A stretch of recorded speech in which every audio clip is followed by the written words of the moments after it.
दोस्तों एक दौर हुआ करता था जब आईटी सेल की धाक हुआ करती थी। सही खबर हो, गलत खबर हो, सच्ची खबर हो, झूठी खबर हो, सही प्रोपेगेंडा हो, झूठा प्रोपेगेंडा हो, आईटी सेल फैलाने में मतलब उसका कोई सानी नहीं होता था।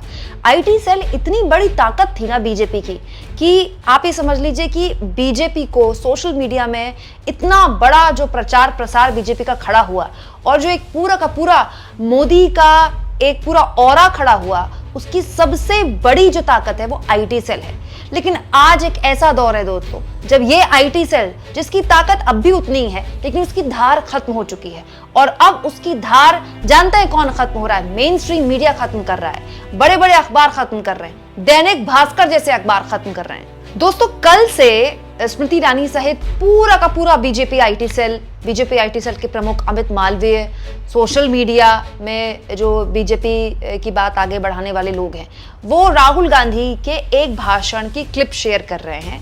वो क्लिप अधूरी है, ये जानते हुए कि राहुल गांधी ने अपने भाषण में ये बात नहीं बोली, ये दिखाने के लिए कि राहुल गांधी ने तमाम हिंदुओं का अपमान किया। पहले वो क्लिप देखिए जो कि स्मृति ईरानी ने भी शेयर की है और तमाम दूसरे लोगों ने भी शेयर की है। दूसरी तरफ शिव जी कहते हैं डरो मत, डराओ मत, अभय मुद्रा दिखाते हैं, अहिंसा की बात करते हैं, त्रिशूल को जमीन में गाड़ देते हैं, और जो लोग अपने आप को हिंदू कहते हैं वो 24 घंटा हिंसा हिंसा हिंसा, नफरत नफरत नफरत, असत्य सत्य असत्य। विषय बहुत गंभीर है।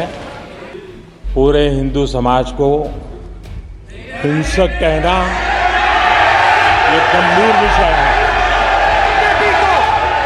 दोस्तों राहुल गांधी ने अपने भाषण में एक बार नहीं कई बार जिक्र किया, मुझे मतलब प्रेजेंट करने की भी जरूरत नहीं है, आप यूट्यूब में जाइए सनसेट टीवी के और राहुल गांधी का भाषण देख लीजिए।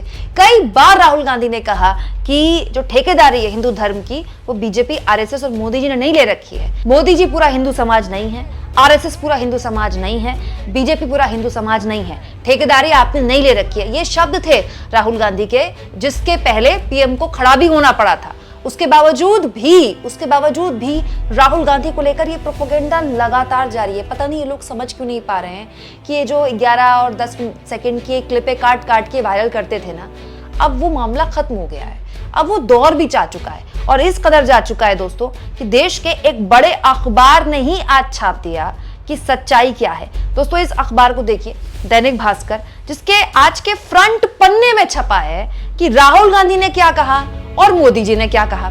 राहुल गांधी ने क्या कहा?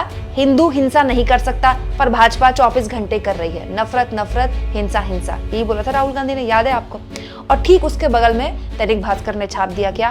पूरे हिंदू समाज को हिंसक कहना बहुत ही गंभीर है, मतलब मोदी जी ने ये कहा। यही हुआ था। राहुल गांधी का भाषण सुनकर मोदी जी खड़े हुए। दोस्तों देश के इतिहास में ऐसा कभी नहीं हुआ कि नेता प्रतिपक्ष बोल रहे हो और प्रधानमंत्री को खड़ा होना पड़ा हो, क्योंकि अगले दिन पीएम मोदी का भाषण हो रहा ही था।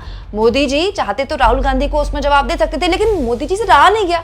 मोदी जी खड़े हुए, उन्होंने कहा कि पूरे हिंदू समाज को हिंसक कहना गलत है, जबकि मोदी जी गलत थे। दैनिक भास्कर के इस फ्रंट पन्ने की पहली खबर ने बता दिया कि राहुल गांधी ने पूरे हिंदू समाज को हिंसक नहीं कहा। राहुल गांधी ने क्या कहा? हिंदू हिंसा नहीं कर सकता पर भाजपा 24 घंटे कर रही है। और मोदी जी ने क्या कहा? पूरे हिंदू समाज को हिंसक कहना बहुत ही गलत है। दोस्तों दैनिक भास्कर का जो ये पहला पन्ना है ना, ये अपने आप में पूरे के पूरे आईटी सेल की धज्जियां उड़ाता है। पूरी रात बेचारे आईटी सेल वाले लगे रहे होंगे दिखाने के लिए कि देखिए कितने बड़े हिंदू विरोधी हैं, कितने बड़े हिंदू विरोधी हैं। दोस्तों हिंदू विरोधी कह कहकर पूरे के पूरे चुनाव में राहुल गांधी को पीएम मोदी ने राम मंदिर के मुद्दे पर घेरा। राहुल गांधी भी अपने मुद्दे पर टिके रहे और अंत में हुआ क्या? तो मुझे ऐसा लगता है कि आईटी सेल को और बीजेपी को अपने इस मुगालते से बाहर निकलना चाहिए और उसको समझना चाहिए कि चीजें अब बदल चुकी हैं। दोस्तों आपको क्या लगता है? जिस तरह से दैनिक भास्कर ने पूरे के पूरे आईटी सेल के प्रोपेगेंडा को ध्वस्त कर दिया है, क्या मेन स्ट्रीम मीडिया के दूसरे अखबार और चैनल्स भी इस तरह से अब हिम्मत दिखाएंगे? कमेंट बॉक्स में जरूर लिखें और जितना हो सके चैनल को शेयर करें, सब्सक्राइब करें और थैंक्स और ज्वाइन के ऑप्शन से अगर आप चाहें तो कुछ आर्थिक मदद भी चैनल की जरूर करें।